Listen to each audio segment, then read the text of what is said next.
morning, senior police officers, including commanders and deputy commanders, returned to the classroom for lessons in Media Interaction 101. These officers are highly trained in intelligence gathering, investigation and crime fighting, but in communication with the media, not so much. We have all our senior officers gathered here today from across the country. It is a 2 days workshop session that we are on for today and tomorrow. And it is about the communication between the police and the media. The relationship between the media and police hasn't always been a great one, or even a good one. To be fair, they have their job to do and we have deadlines. Still, the workshop is an indication that there is a willingness on the part of the police to bridge that gap. It is very essential for commanders, the special commanders and deputy commanders, to listen with the media, because one, we need our information out to the community, how best through the media, because the police department does not control any television station or radio station. So it is essential for us to meet with you guys and give out the information.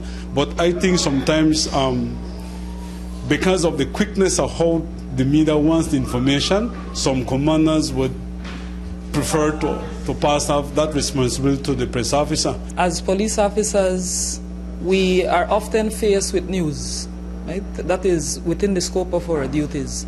Incidents occur, crimes are reported, and it is important for us as police officers to obtain the necessary information relevant to any particular matter so that we can better relay the information adequately. What tends to happen at times is that the police officers, on a general perspective, are not trained in terms of how to have that kind of interaction with the media in terms of relaying information. So you find out that most of the time they become tense, they get nervous, and they do not know how to react to information that is requested by the media. Now, what this workshop is about is for officers to become aware as to the need of being in a calm mode, relaxed, and to know how to face the media in terms of the relevant information.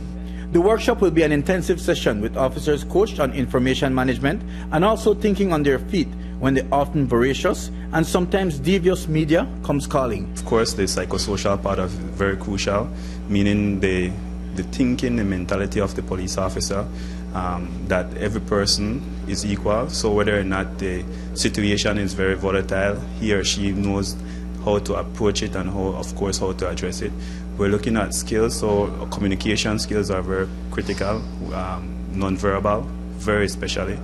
And of course, we're looking at persons who work within the media to come in and to address whatever concerns or issues that they themselves see with the police officers and how we can better address some of these.